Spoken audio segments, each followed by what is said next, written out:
Assalamualaikum warahmatullahi wabarakatuh. Perkenalkan, nama saya Ripan Sofiu Ridwan dari Program Studi Administrasi Publik, Fakultas Ilmu Sosial dan Ilmu Politik, kelas 23E dengan NIM 12380100203. Baik, pembahasan pertama ada konsep dasar ilmu fikih.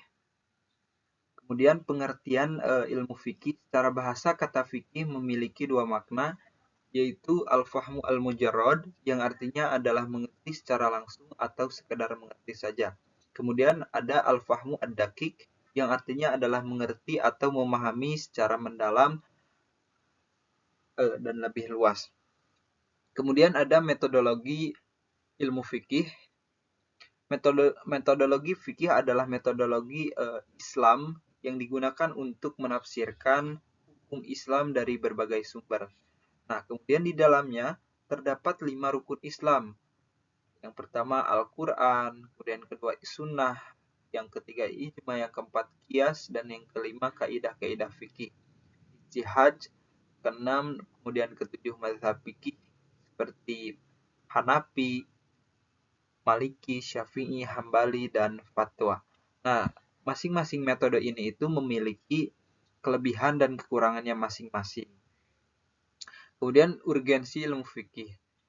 Umat Islam akan tetap hidup selama hukum-hukum fikih masih berlaku dan akan musnah selama pengalaman fikih itu kehilangan dari muka bumi dan menjadi bagian yang tidak terpisahkan dari sejarah mereka dimanapun mereka berada. Itu adalah salah satu sumber kebanggaan terbesar umat Islam. Kemudian urgensi ilmu fikih dalam Islam tidak dapat dipungkiri karena ilmu fikih merupakan sistem kehidupan yang sempurna dan kekal dan memiliki banyak keistimewaan yang dapat mempersatukan umat Islam dan menjadi sumber kehidupan mereka. Dan tujuan ilmu fikih, Abdul Wahab Khalaf mengatakan bahwasannya tujuan akhir yang hendak dicapai dari ilmu fikih adalah penerapan hukum syariat kepada amal perbuatan manusia, baik tindakan maupun perkataan. Selanjutnya, mengenai pembahasan kedua, yakni hubungan ilmu fikih dengan ilmu lainnya. Yang pertama, ada hubungan ilmu fikih dengan ilmu tauhid.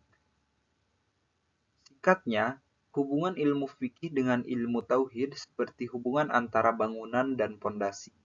Ilmu tauhid merupakan pondasi yang kokoh, sedangkan bangunan yang berdiri tegak dengan megahnya di atas pondasi yang kokoh dan kuat itulah ilmu fikih. Kemudian yang kedua ada ilmu sosial. Hubungan antara ilmu fikih dengan ilmu sosial sangat erat karena ilmu fikih tidak hanya mengatur hubungan manusia dengan Allah, akan tetapi juga mengatur hubungan manusia dengan sesama manusia dan lingkungannya atau disebut dengan muamalah yang merupakan ranah kajian ilmu sosial. Kemudian yang ketiga ada hubungan ilmu fikih dengan ilmu tasawuf. Tasawuf mengajarkan tentang penyucian hati dan pengendalian diri untuk mencapai kedekatan dengan Allah. Ilmu fikih berfokus pada tata cara ibadah dan amal perbuatan. Dan yang keempat ada ilmu sejarah. Untuk mengetahui bagaimana ilmu fikih di masa lalu, bagaimana sekarang, dan bagaimana kemungkinan-kemungkinannya pada masa yang akan datang. Bisa ditelusuri dari ilmu sejarah Islam dan sejarah hukum Islam atau lebih dikenal dengan tarikh al-tashri'. Yang kelima ada ilmu hadis. Nah, hubungan antara ilmu fikih dengan ilmu hadis merupakan salah satu sumber hukum dalam ilmu fikih setelah Al-Quran. Hadis-hadis yang sahih digunakan untuk memperkuat dan menjelaskan hukum-hukum dalam fikih dan dengan lain ungkapan bahwa fikih tidak dapat dipahami dengan baik bahkan tidak dapat dikembangkan melalui ijtihad manakala pelakunya mengesampingkan hadis Nabi Muhammad SAW. Dan yang terakhir ada hubungan ilmu fikih dengan ilmu tafsir. Ilmu tafsir sangat digunakan sebagai penguat fikih itu sendiri. tafsir yang berusaha mengurai dan menjelaskan khusus-khusus ayat yang berhubungan dengan norma atau hukum disebut tafsir ayat ahkam. Fikih memerlukan tafsir untuk memahami ayat-ayat Al-Quran berkaitan dengan hukum-hukum syariat. Baik, selanjutnya pembahasan ketiga ada sumber-sumber ilmu fikih. Yang dimaksud dengan sumber ilmu fikih di sini ialah apa-apa yang dijadikan bahan rujukan bagi para ulama dalam merumuskan fikihnya. Maka dari itu, dapat disimpulkan yang menjadi sumber ilmu fikih yang disepakati oleh para ulama itu ada 4. Yang pertama, Al-Quran, kemudian As-Sunnah, kemudian Ijma, dan yang terakhir Qiyas. Nah, Al-Quran itu adalah sumber ilmu fikih yang pertama dan paling utama agar tidak terjadi tumpang tindih dengan pengantar ilmu tafsir. Maka dalam membahas Al-Quran ini tidak disajikan hal-hal semacam ayat makiyah dan madaniyah serta ciri-cirinya, kemujizatan Al-Quran, dan pertama dan terakhir. Pengumpulan Al-Quran dan lain sebagainya, hal-hal yang disajikan di sini adalah sejauh yang menyangkut hukum dalam Al-Quran. Kemudian yang kedua, As-Sunnah. As-Sunnah menempati urutan kedua dalam sistem sumber-sumber hukum Islam. Ia berfungsi sebagai penjelas nasih yang masih dalam bentuk garis besar, membatasi keumuman nasih tersebut atau menetapkan hukum yang belum nyata disebut Al-Quran. Kemudian yang ketiga ada ijma. Ijma adalah kesepakatan seluruh mujtahid dari kaum muslimin pada suatu masa setelah wafat Rasulullah Shallallahu Alaihi Wasallam atas suatu hukum syara dalam suatu kasus tertentu. Yang memungkinkan adanya ijma adalah ketika terdapat perbedaan pendapat di kalangan para ulama. Dan yang terakhir, qiyas. Salah satu definisi qiyas adalah menghubungkan atau menyamakan hukum suatu kasus yang tidak dinasahkan dengan hukum kasus lain yang dinasahkan karena adanya persamaan ilat hukumnya. Unsur-unsur qiyas yaitu ashal, cabang, hukum, asal, dan ilat hukum. Nah, kemudian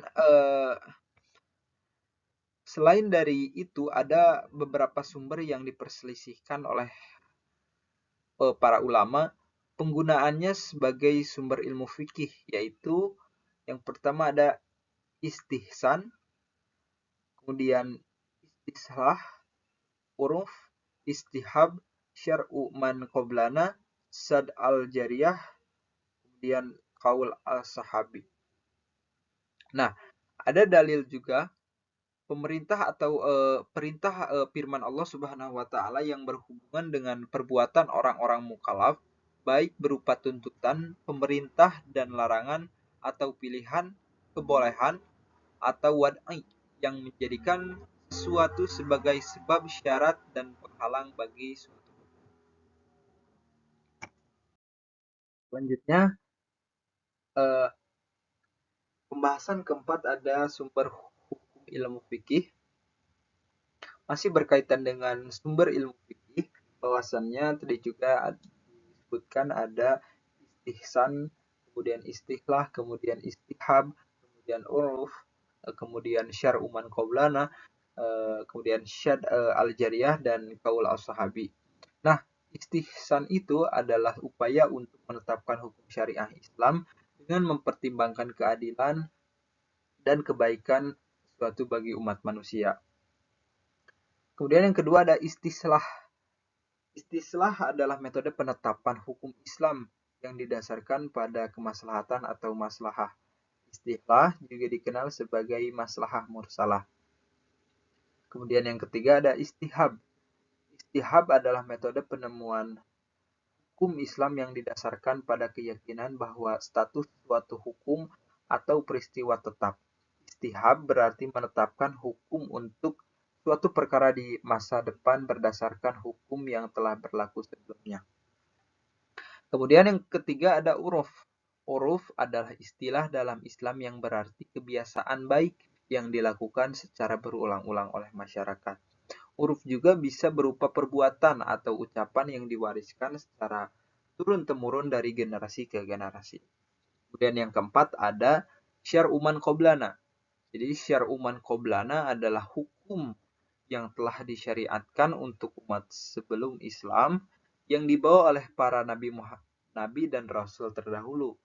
Konsep ini itu menekankan pentingnya mematuhi prinsip-prinsip Islam yang telah ada sejak zaman Nabi Muhammad SAW. Kemudian yang keempat ada sad al-jari'ah. Sad al-jari'ah adalah metode yang digunakan untuk mencegah kerusakan dan kebinasaan dengan cara menghalangi segala sarana yang dapat digunakan untuk melakukan perbuatan yang dilarang. Dan yang terakhir, qaul as-sahabi.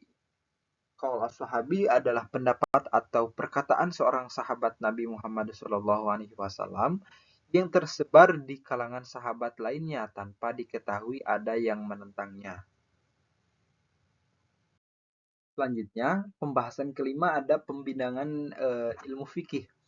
Nah, di dalam pembidangan ilmu fikih terdapat 6 kategori. Yang pertama, fikih ibadah, kemudian fikih muamalah, kemudian fikih jinayah, fikih mawaris, fikih siasah, dan fikih keluarga. Nah, di sini saya akan menjelaskan satu persatu antara fikih tersebut. Yang pertama, fikih ibadah. Cakupan fikih ibadah itu meliputi hukum syariat yang menyangkut seluruh aktivitas seorang hamba yang dilakukan karena mengharap keridhaan Allah Subhanahu wa taala. Aktivitas tersebut tidak terbatas hanya yang berkaitan dengan kegiatan yang menghubungkan seorang hamba dengan Allah Subhanahu wa taala. Akan tetapi, meliputi semua kegiatan yang dilakukan seorang hamba dalam hubungannya dengan sesama manusia, seperti bergeraknya seorang hamba dalam rangka berikhtiar untuk menutupi kebutuhan sehari-hari dirinya dan anggota keluarganya. Kemudian yang kedua ada fikih muamalah. Nah, fikih muamalah atau hukum muamalah meliputi tata cara akad, kemudian transaksi, hukum pidana atau perdata, dan yang lainnya yang terkait dengan hubungan antara manusia dengan masyarakat luas, contohnya tentang pernikahan, wasiat, wakaf, dan mawaris. Dan yang ketiga ada fikih jinayah. Jadi, jinayah itu adalah suatu hukum terhadap perbuatan kejahatan yang berkaitan dengan pembunuhan, perzinahan, menuduh zina, pencurian, mabuk, dan perbuatan-perbuatan kejahatan lainnya. Nah, itu masuk ke dalam fikih jinayah. Yang keempat ada fikih mawaris. Fikih mawaris adalah sebuah ilmu pengetahuan tentang aturan pembagian warisan seseorang yang telah meninggal dunia kepada ahli warisnya yang masih hidup. Siapa yang berhak menerima warisan berupa ukuran warisan untuk setiap ahli waris, cara menghitung bagian warisan masing-masing ahli waris. Kemudian yang kelima ada fikih siasah.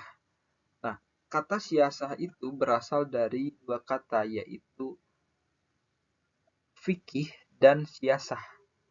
Fikih berarti pemahaman, sedangkan siasah berarti mengatur, mengurus, memerintah, memimpin, membuat kebijaksanaan, pemerintahan, dan politik. Jadi, fikih siasah itu adalah ilmu yang mempelajari tata negara Islam, termasuk pengaturan urusan umat dan negara, penetapan hukum, peraturan, dan kebijakan. Kemudian yang terakhir ada fikih keluarga. Fikih keluarga adalah hukum-hukum Islam yang berkaitan dengan perkawinan, perceraian, dan hal-hal lain yang berkaitan dengan keduanya. Fikih keluarga juga membahas tahapan-tahapan yang harus diketahui dalam membentuk keluarga yang harmonis dan kokoh dalam Islam. Contohnya, hukum pernikahan, mencari dan memilih pasangan, hibah atau meminang, kemudian walimah, hak dan kewajiban suami istri, perselisihan yang muncul dalam keluarga. Baik, selanjutnya pembahasan terakhir yakni mengenai kaidah-kaidah kaidah fiqhiyah. Pengertian kaidah fiqhiyah merupakan terjemahan dari bahasa Arab. Artinya, menurut bahasa adalah dasar, asas atau pondasi. Fikih adalah ketentuan-ketentuan hukum yang berkaitan dengan perbuatan-perbuatan praktis. Jadi, kaidah fikih merupakan alat yang sangat berguna dalam memahami dan menerapkan hukum Islam. Dengan memahami kaidah-kaidah ini, kita dapat lebih mendalami ajaran Islam dan hidup sesuai dengan tuntutan agama. Kemudian, sebab diturunkannya fikih. Yang pertama, penyederhanaan hukum, kemudian pengembangan hukum, kemudian konsolidasi hukum, kemudahan pemahaman, dan aplikasi hukum. Kemudian ada sejarah kaidah fikih. Penyusunan kaidah fikih berbeda dengan penyusunan ilmu usul fikih atau kitab-kitab undang-undang hukum positif. Ilmu usul fikih atau kitab undang-undang hukum positif disusun sekaligus.